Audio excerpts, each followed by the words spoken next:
வணக்கம், நான் திருப்பூர்லேருந்து ராஜா பேசுகிறேன். இது வந்து பார்த்திங்கன்னா ஓபிடி கப்ளரு. இந்த கேபிள் 6 கேபிள் வருது. இது ஃபஸ்ட்டு வந்த மாடலு.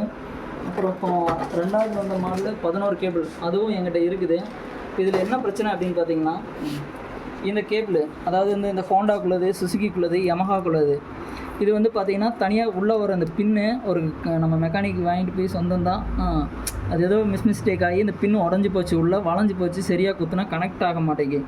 அப்போ இது மாற்றணும்னா நம்ம மொத்தமாக இது மாற்ற வேண்டியது இருக்குது. இது மாற்றணும்னா கிட்டத்தட்ட 2000 ரூபா குறைஞ்சது வரும், அதுக்கு மேலே தான் வரும், மொத்தமாக மாற்ற முடியாது. அதனால் என்ன பண்ணியிருக்கேன்னா, ஸ்ரீ சாஸ்தா இன்ஜினியரிங் பெங்களூரில் அவர்கிட்டருந்து இந்த ஓபிடி இந்த கப்ளர் மட்டும் பர்டிகுலராக தனியாக வாங்கியிருக்கோம். இது நம்ம அட்ரெஸ்ஸு, இது அவரோட இது சாஸ்தா ப்ரொஃபஷனல் குறியில் வந்திருக்கு.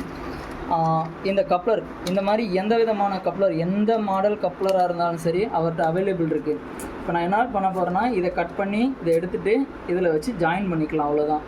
இந்த கப்ளர் நம்ம தனியாக வாங்க போனால் கிட்டத்தட்ட ஆன்லைன் பர்ச்சேஸ் பார்த்திங்கன்னா 500 ருபீஸ் வருது. இவர்கிட்ட கம்மி பண்ணல ரொம்ப ரொம்ப குறைவாக இருக்குது.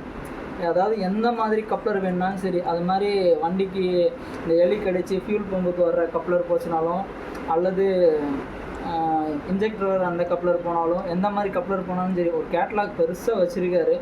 எந்த மாதிரி கேட்லாக் வேணுனாலும் ஸ்ரீ சாஸ்தா இன்ஜினியரிங் பெங்களூர் அவர்கிட்ட சுரேஷ் பாபு அண்ணா கிட்ட சொன்னீங்கன்னா கப்ளர் நமக்கு கிடச்சிடும்.